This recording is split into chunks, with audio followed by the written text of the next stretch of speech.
Salut l'équipe, d'après vous, quel est le Rochelet fautif sur l'essai crucial de Romain Ntamak? J'ai décidé de faire cette vidéo car depuis la finale, je vois beaucoup de personnes jeter la pierre à Seteny, mais est-ce vraiment lui le fautif? Dans un premier temps, je vais reprendre l'action dans sa globalité et énumérer une à une les différentes erreurs qui ont été réalisées par l'équipe de La Rochelle. Et en fin de vidéo, on ira un peu plus précisément sur le cas Seteny et je vous donnerai mon avis. La première information importante à mon avis est que nous sommes sur une situation de ruck lent. Un ruck en général dure 3 secondes. Ici, nous sommes sur un ruck qui dure quasiment 5 secondes à partir du moment où le contact a été entamé jusqu'à ce que le ballon sorte du ruck. Deux joueurs sont impliqués dans le plaquage et ensuite on a Skelton qui vient se consommer, à mon avis, inutilement dans le ruck. Ensuite, on a parlé de ruck lent et l'avantage qu'il y a, c'est que ça permet à la défense normalement de pouvoir se redistribuer et équilibrer les forces. Et si on observe bien, ça n'a pas du tout été le cas. Si on regarde sur le côté gauche, les Rochelais défendent à 5 contre seulement 3 attaquants dont le demi-mêlée et seulement 2 avant. Ce qui veut dire que de ce côté-là, honnêtement, il n'y avait aucun danger. Et ces joueurs-là auraient dû prendre l'information, s'en rendre compte. Et si le danger n'est pas de leur côté, c'est très certainement que de l'autre côté, il y a un déséquilibre. Donc la réaction aurait dû être, j'ai pas de danger en face de moi, vite, on glisse de l'autre côté, on rééquilibre.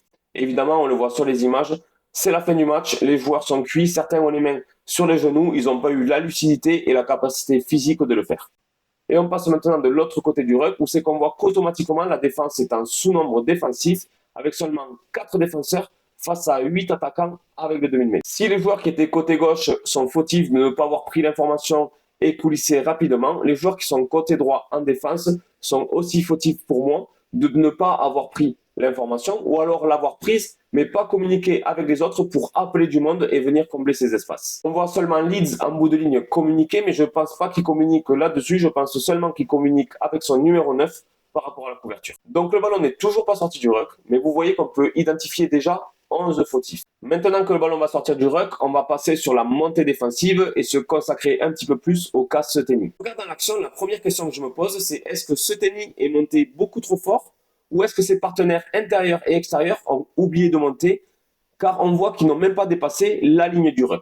Donc Seteny, lui, est monté de 5 mètres quand les autres, eux, n'ont pas avancé d'un centimètre. Car je pense que si Leeds, au lieu d'attendre totalement au fond, était monté un peu plus avec Seteny, même avec un léger retard, mais s'il avait fait l'effort de monter avec juste 1 mètre de recul sur Seteny, Ntamak n'aurait pas pu prendre de la vitesse comme on va le voir sur une action à peu près similaire à la 70e.